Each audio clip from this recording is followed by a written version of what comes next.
Regionda nisbi seismik aktivləşmə müşahidə olunur. Region dedikdə isə daha dəqiq desək, seismik aktiv zona nəzərdə tutulur. Şamaxı İsmayıllı ərazisi Azərbaycanın ən aktiv seismik zonalarından biridir. Tarix boyu bu ərazilərdə güclü və hiss edilən zəlzələlər baş vermişdir. Bunu Yeni Sabah azı açıqlamasında Geologiya və Geofizika İnstitutunun şöbə müdiri Qulam Babayev bildirib. Onun sözlərinə əsasən, mövcud seismik proseslər qonşu zəlzələ ocaqlarını da hərəkətə gətirə bilər. Ümumiyyətlə, bölgədə daim geodinamik və seismik aktivlik müşahidə olunur. Müxtəlif vaxtlarda baş verən yeraltı təkanlar, müasir cihazlar və seismik stansiyalar tərəfindən qeydə alınır. Mən hər vaxt xüsusilə hiss olunan zəlzələlərə diqqət çəkirəm. Şamaxı İsmayıllı ərazisində baş verən zəlzələlərdən sonra yaxın seismik ocaqlarda da müəyyən aktivləşmə mümkündür və bu proses bir neçə gün ərzində müşahidə oluna bilər.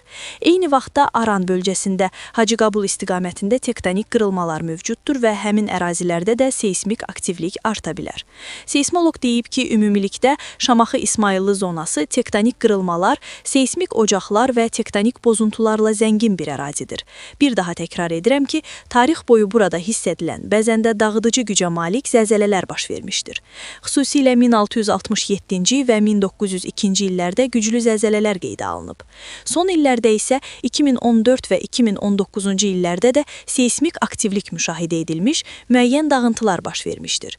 2026-cı ilin ümumilikdə seismik və tektonik baxımdan necə keçəcəyi barədə indidən dəqiq fikir söyləmək tezdir. Ancaq bir seismoloq kimi ilk 3-4 ayın təhlili göstərir ki, ərazi öz xüsusiyyətlərinə uyğun şəkildə müəyyən qədər aktivləşib.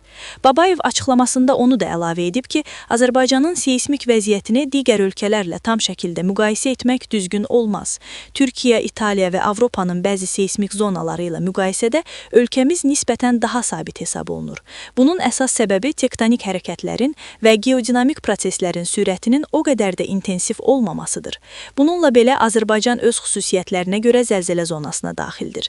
Hesab edirəm ki, qarşıdakı ilk dövrlərdə ölkənin müxtəlif ərazilərində hiss edilən əsasən kiçik magnitudalı və səthə yaxın zəlzələlər baş verə bilər.